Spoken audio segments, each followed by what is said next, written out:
Good morning बच्चों। आज हम आपके पाठ 15 शब्द रचना प्रत्यय पढ़ेंगे। अभी आपने इसके पहले उपसर्ग पढ़ा है और ये भी शब्द रचना का एक भेद है, एक तरीका है जिसे कि हम प्रत्यय कहते हैं। उपसर्ग आपने पढ़ा होगा कि किसी शब्द से पहले लग करके, और उपसर्ग क्या होता है? शब्दांश। किसी शब्द से पहले लग करके उसके अर्थ में परिवर्तन लाता है, यानी मूल शब्द के पहले लग करके अर्थ में परिवर्तन लाता है। यहाँ पर जो आज हम प्रत्यय पढ़ेंगे वो भी शब्दांश ही है, लेकिन जो है ये किसी मूल शब्द के बाद लग करके या अंत में लग करके अर्थ में परिवर्तन लाते हैं। इनके बारे में हम पढ़ेंगे। ये आपका पाठ है, आप पाठ खोल लीजिए। ये आप देख रहे होंगे 3 चित्र बने हुए हैं। 3 चित्र बने हुए हैं और आप देखते हैं क्या उसमें लिखा हुआ। उस चित्र के नीचे पहले वाले जो मोटा सा सेठ बैठा हुआ है उसके नीचे क्या लिखा हुआ है? धनवान शब्द लिखा हुआ है। और दूसरा शब्द, 2 लड़कियां जो हैं आपस में दोस्ती का हाथ मिला रही हैं, तो वहां पे शब्द क्या प्रयोग किया गया है? मित्रता प्रयोग किया गया है। और तीसरा जो पिक्चर बना हुआ है उसमें एक ग्वाला जो है वो दूध लेकर के बाल्टी में आ रहा है। उसका वहां पे क्या लिखा हुआ है? शब्द क्या उसके लिए दिया गया है? दूध वाला। तो इस प्रकार ये 3 शब्द हैं और आप ये देख रहे होंगे कि जो पहला वाला धनवान, तो आपने मूल रूप धन शब्द सुना होगा और प्रयोग भी करते हैं। धन का मतलब होता है संपत्ति, पैसा रुपया, उसको हम धन कहते हैं। यदि हमने धन के आगे, ठीक है, धन के ये जो है धन के आगे का मतलब यहाँ पर बाद में, ठीक है, आगे का मतलब ये होता है, इसको हम बाद में कहेंगे।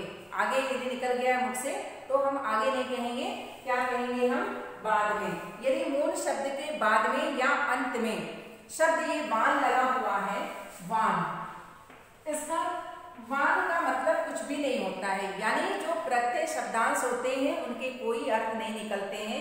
यदि हम उनको अलग रखते हैं किसी मूल शब्द से तब तक कोई अर्थ नहीं निकलेगा, लेकिन जब हम मूल शब्द के साथ इसको हम जोड़ देते हैं, इस वान शब्दांश को, तो एक अपना अर्थ प्रदान करता है। धनवान यानी बहुत संपत्ति वाले व्यक्ति को हम धनवान कहते हैं। तो इस प्रकार प्रत्ययों की जरूरत इसलिए पड़ती है कि हम मूल शब्द से नए नए शब्दों की रचना कर सकें। तो यहाँ पर उसके बाद दूसरा शब्द मित्रता आप दिया हुआ है, आप देख रहे हैं मित्रता। तो मित्र और ता प्रत्यय इसमें जुड़ा हुआ है, मित्रता भाववाचक संज्ञा बन गई है। आप हिंदी लिटरेचर में जब पढ़ते होंगे कहानी में, तो ये सब चीजें जो है बार बार आती हैं और बताई जाती हैं। फिर दूध वाला, इसी तरीके से दूध मूल शब्द है और वाला लगा हुआ है। इस आधार पर हम प्रत्यय की परिभाषा कर सकते हैं, ठीक है, कि प्रत्यय किसे कहते हैं। यानी अब आपको अलग अलग मैंने समझा दिया कि प्रत्यय शब्दांश होते हैं, प्रत्यय किसी मूल शब्द के अंत में लगते हैं और क्या करते हैं? अर्थ में परिवर्तन लाते हैं, उनका ये काम होता है। तो ये 3 बातें आपको ध्यान रखनी है और इस आधार पर हम प्रत्यय की परिभाषा क्या करते हैं कि जो शब्दांश,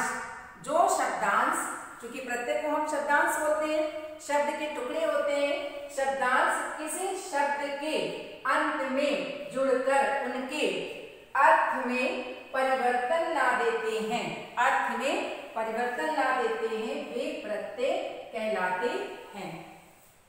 ये हो गई प्रत्यय की परिभाषा कि वे शब्दांश जो किसी शब्द के अंत में जुड़ करके उनके अर्थ में परिवर्तन ला देते हैं, उन्हें हम क्या कहते हैं? प्रत्यय कहते हैं। अब प्रत्यय के भी 2 भेद होते हैं, प्रत्यय के 2 भेद होते हैं, क्योंकि हम अलग अलग तरीके से उन प्रत्ययों को लगाते हैं, अलग अलग शब्दों के साथ, मूल शब्दों के साथ।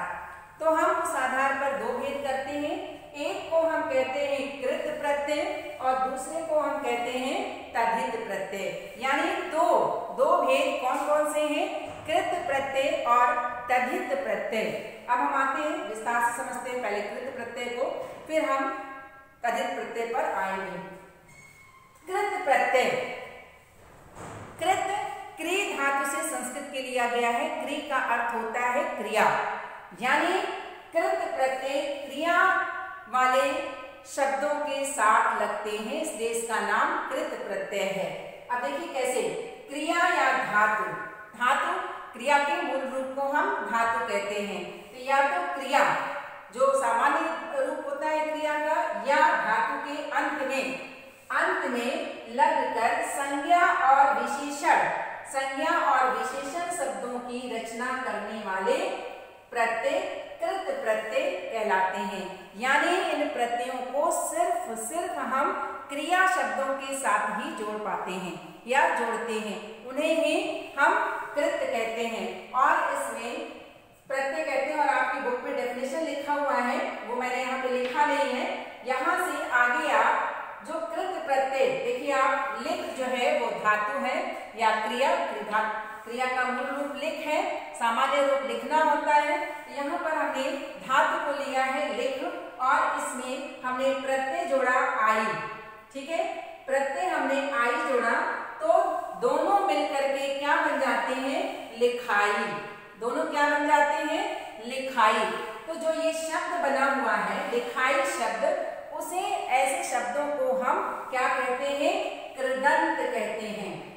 कृदंत क्यों नाम रखा है, कृदंत कहते हैं क्योंकि कृत प्रत्यय से इन शब्दों का अंत हो रहा है, इसलिए लिखाई शब्द को हम कृदंत शब्द कहते हैं। आपकी बुक में डेफिनेशन के आगे लाइन लिखा हुआ है, और उसके मेल से यानी जोड़ करके लिख धन आई जो शब्द बना है लिखाई, उसको ही हम कृदंत कहते हैं, कृदंत शब्द कहलाते हैं वो। अब इस प्रकार जो है हम आते हैं तद्धित, और भी हम शब्दों को बताएंगे आगे चल करके। अभी आते हैं तद्धित प्रत्यय पर। तद्धित प्रत्यय जो है वो क्रिया शब्दों को छोड़ करके अब लगेगा, क्रिया शब्द नहीं होंगे, यहाँ पर क्या होंगे, हिंदी के तद्भव शब्द। हिंदी के तद्भव शब्द बहुत सारे हैं, आपके जितने भी संज्ञा शब्द हैं, विशेषण हैं, ठीक है, भाववाचक संज्ञा है, बहुत सारे शब्द जो हैं आपके तद्भव के हैं। यानी तद्भव का कहने का मतलब क्या है कि संस्कृत शब्द, जो संस्कृत भाषा से जो संस्कृत वाले शब्द हैं, उनका बिगड़ा हुआ रूप जो कि हम अपनी हिंदी भाषा में प्रयोग करते हैं, उसे हम तद्भव कहते हैं। तो हिंदी के तद्भव शब्दों के अंत में ये लगते हैं, यानी संज्ञा, सर्वनाम, विशेषण आदि शब्दों के अंत में ये लगते हैं, जिनको शब्दांश को लगाकर संज्ञा और विशेषण बनाए जाते हैं। मतलब फिर से उन्हें अलग अलग तरीके के शब्द उन्हीं से बनाए जाते हैं, उन्हें हम तद्धित प्रत्यय कहते हैं। ठीक है, एक देखिए आप चाचा संज्ञा शब्द है, चाचा में हमने एरा प्रत्यय लगाया, और एरा प्रत्यय लगा करके हम क्या बनाते हैं, चचेरा शब्द बनाते हैं। तो ये तद्धित प्रत्यय हुआ, यानी चाचा संज्ञा शब्द है ही है, और संबंधवाचक जो है वो चचेरा शब्द बना, आपका विशेषण बन गया। ठीक है, संज्ञा शब्द से हमने क्या बनाया, चाचा संज्ञा शब्द है, एरा प्रत्यय हमने जोड़ा तो क्या बन गया, चचेरा। तो चचेरा क्या हो गया, ये विशेषण बन गया। तो इस प्रकार जो है ये प्रत्यय जोड़ करके हम संज्ञा से विशेषण, विशेषण से संज्ञा, ठीक है, आदि बनाते हैं, इसलिए इनकी जरूरत पड़ती है। अब हम देखिए एक बार कृत प्रत्यय पर फिर आते हैं, आपके पेज नंबर 127 से लेकर के और 28 तक जो है आपका प्रत्यय कौन कौन से होते हैं कृत, कुछ दिए में होते तो बहुत ज्यादा है, लेकिन आपके सिलेबस में केवल इतना ही दिया हुआ है मुख्य रूप से, और इसको आप पढ़ लीजिएगा। एक डिफरेंस होता है उपसर्ग और प्रत्यय में, कि उपसर्ग के आपने देखा होगा कि जो दिया गया होगा उसके अर्थ दिए गए थे, लेकिन प्रत्यय के अर्थ नहीं होते हैं। प्रत्यय ऐसा शब्दांश होता है जिसके अर्थ नहीं होते हैं, जब ये मूल शब्द के साथ जुड़ता है तो अपना अर्थ प्रदान करता है जिस तरीके का जरूरत होती है। तो यहाँ पर कृत प्रत्यय आप देख रहे हैं, इसमें कृत प्रत्यय में इसको हम निरस्त कर। तो बच्चों फिर से हम आते हैं कृत प्रत्यय पर, पेज नंबर 127 पे, जिसमें कि दिया हुआ है कि कृत प्रत्यय कितने हैं आपकी बुक में, और यहाँ पर मैंने लिखा हुआ है कृत प्रत्यय। कृत प्रत्यय यानी क्रिया शब्द वाले, जो क्रिया शब्दों के अंत में लगते हैं वे प्रत्यय कौन कौन से हैं, आ, आई, आन, आवट, आवा, ई, ईयल, ऊ, आऊ, आकू,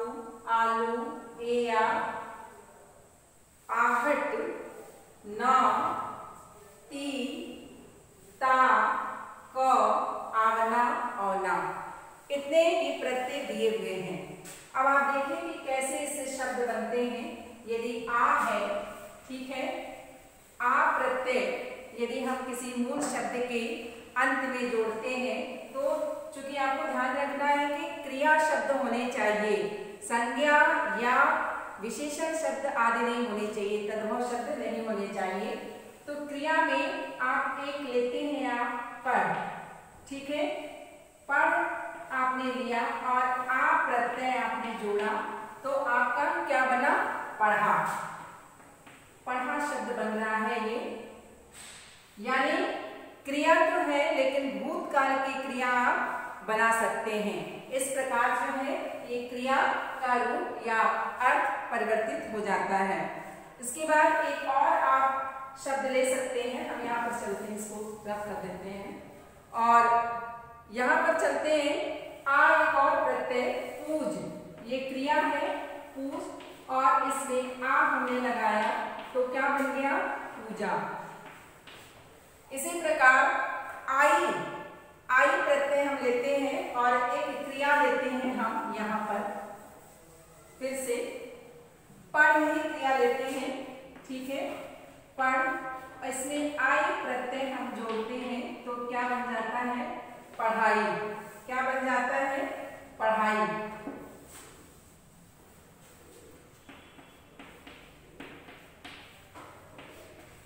इस प्रकार से बहुत से शब्द बन सकते हैं, जैसे भूल से भूला, पढ़ से पढ़ा, लेट से लेटा आदि। आई प्रत्यय इसी तरह से पढ़ाई, चढ़ाई, पढ़ाई, पढ़ धन आई, पढ़ाई, चढ़ धन आई, चढ़ाई, सज धन आई, सजाई। इसी प्रकार सज में यदि आवट प्रत्यय जुड़ जाता है तो सजावट बनता है, आवा, ठीक है। तो दिख यदि क्रिया शब्द है उसमें आवा प्रत्यय लग गया तो दिखावा बन जाता है। तो आवट प्रत्यय सज धन आवट, सजावट, थकावट, मिलावट, लिखावट आदि शब्द बनते हैं। तो ये ध्यान रखना है सिर्फ कृत प्रत्यय में कि क्रिया शब्द होने चाहिए, उसके बाद कोई भी प्रत्यय यदि लगता है तो वो कोई अन्य शब्द बना सकता है, क्रिया भी बना सकता है, क्रिया का क्रिया भी बन सकता है और संज्ञा या विशेषण शब्द भी बन सकते हैं। अब हम आते हैं तद्भव शब्द पर। तद्धित प्रत्यय जो लगते हैं तद्भव शब्दों के साथ, आपने डेफिनेशन में पढ़ा होगा। तद्धित प्रत्यय में तद्भव शब्दों के साथ ये प्रत्यय लगते हैं और ये क्या होते हैं, आई, आना, आस, इन, इक, इया, ई, ईला, ऊ, एरा, कार, खोर आदि। तो ये तद्धित प्रत्यय जो इतने हैं, इनमें से कोई भी प्रत्यय हम किसी मूल शब्द के अंत में लगाते हैं तो परिवर्तन हो जाता है और एक नया शब्द बन जाता है। देखिए कैसे बनता है। यदि हम एक आई प्रत्यय हम यहाँ से लेते हैं, आई प्रत्यय, लंबा जो है वो विशेषण शब्द है, इसके साथ हम आई लगाते हैं, ठीक है, लंबाई बन जाता है। लंबाई भाववाचक संज्ञा में बदल गया। इसी प्रकार माली संज्ञा शब्द है और इसमें इन प्रत्यय हमने जोड़ दिया तो क्या शब्द बन जाते हैं, मालिन, स्त्रीलिंग में बदल जाता है। तो इस प्रकार जो है हम बहुत सारे प्रत्यय लगा करके एक वचन से बहुवचन, स्त्रीलिंग से पुल्लिंग, पुल्लिंग से स्त्रीलिंग या विशेषण शब्द संज्ञा से विशेषण, विशेषण से संज्ञा आदि बनाते हैं। यहाँ पर आप देखिए ये छोटा है और छोटा विशेषण है, इसमें उ प्रत्यय हमने लगा दिया तो छोटू संज्ञा शब्द बना दिया। फिर आपका दिन शब्द है, ये संज्ञा शब्द है, इसमें एक प्रत्यय हमने जोड़ा तो दैनिक बन गया। अब एक प्रत्यय लगाने में थोड़ा विशेष ध्यान देना होता है क्योंकि जब भी एक प्रत्यय लगता है तो पहला वाला जो स्वर होता है, ठीक है, पहले वाले शब्द के पहले वाले वर्ण में जो स्वर होता है उसमें बदलाव होता है, परिवर्तन होता है और परिवर्तित होकर के इसकी वृद्धि हो जाती है। दिन से ए में बदल गया, ये दैनिक शब्द बन गया। दिन से दै, ना पर ई की मात्रा और का दैनिक। इसी तरीके से यहाँ पर देखिए धर्म शब्द है और इसमें अ की मात्रा है, ह्रस्व है, इसका दीर्घ हो जाएगा और ध का आ हो जाएगा। म पर छोटी ई की मात्रा क धार्मिक। इस प्रकार इक प्रत्यय से और भी अन्य शब्द बनते हैं। समाज धन इक प्रत्यय सामाजिक, साहित्य साहित्य धन इक प्रत्यय साहित्यिक। अब इसमें बदलाव की जरूरत नहीं हुई है क्योंकि साहित्य में पहले से ही दीर्घ है। इस शब्द में पहले से ही शब्द है, इसमें एक लगता है तो साहित्यिक हो जाएगा। इस प्रकार साहित्यिक शब्द बनता है तो इसमें पहले से ही दीर्घ है, इसलिए परिवर्तन नहीं होगा।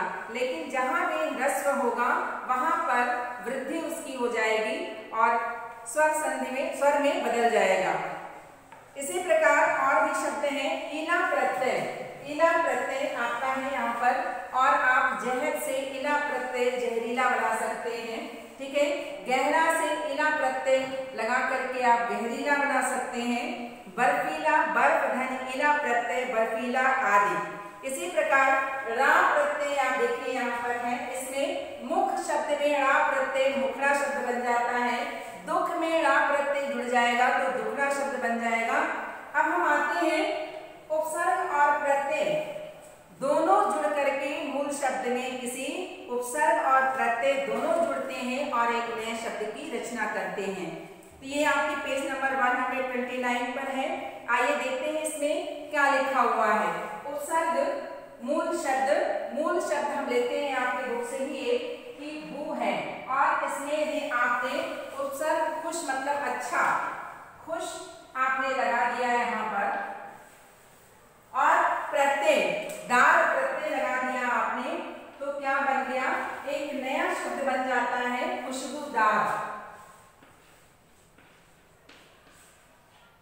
क्या बन जाता है, खुशबूदार। तो ये आपका उपसर्ग और प्रत्यय दोनों लगे हुए हैं मूल शब्द के आगे और पीछे। उपसर्ग पहले लगता है और प्रत्यय बाद में लगता है। तो इस प्रकार भी नए नए शब्दों की रचना की जाती है। केवल प्रत्यय लग करके भी शब्दों की रचना होती है, केवल उपसर्ग लग करके भी होती है और कभी कभी हमें दोनों की आवश्यकता होती है। एक और शब्द आप देख लेते हैं, एक दो शब्द। अभिमान शब्द, आप अभिमान देखिए, अभिमान और ई प्रत्यय। ठीक है, अभि क्या है, उपसर्ग है प्लस मूल शब्द क्या है, मान प्लस ई क्या है, ये प्रत्यय है। अब क्या नया शब्द बनाते हैं, अभिमानी। अभिमानी यानी घमंडी व्यक्ति। घमंडी व्यक्ति को हम अभिमानी व्यक्ति कहते हैं। तो ये विशेषण शब्द हमने बनाया। इसी प्रकार ईमान शब्द मूल शब्द है, उसके आगे हमने बे लगा दिया तो बेईमान हुआ और यदि ई प्रत्यय उसमें और जोड़ दिया तो बेईमानी शब्द बनता है। फिर चिर धन स्मरण धन ई प्रत्यय चिर स्मरणीय यानी बहुत लंबे समय तक याद रहने वाला। फिर आप आते आपके धर्म के पहले यदि अ लग गया, ठीक है, धर्म के पहले यदि आ उपसर्ग लगता है, ठीक है, आ उपसर्ग है ये, धर्म, ठीक है, मूल शब्द है तो अधर्म मतलब बिना धर्म के, आ का मतलब होता है उपसर्ग में नहीं। अब यहाँ पर हमने एक प्रत्यय यदि लगा दिया तो नया शब्द क्या बनेगा, अधार्मिक। एक प्रत्यय लगाने से हम विशेषण शब्द बनाते हैं, ठीक है, एक प्रत्यय से। अधार्मिक यानी एक विशेषता होती है कि धर्म को न मानने वाला, अधार्मिक, ये विशेषण शब्द बन जाता है। इसी प्रकार अनुकरणीय, अनुकरणीय शब्द में अनु उपसर्ग लगा हुआ है, करण जो है वो मूल शब्द है और ई प्रत्यय लगा हुआ है। ई का मतलब होता है योग्य, जब ई प्रत्यय लग जाता है तो अनुकरण करने योग्य।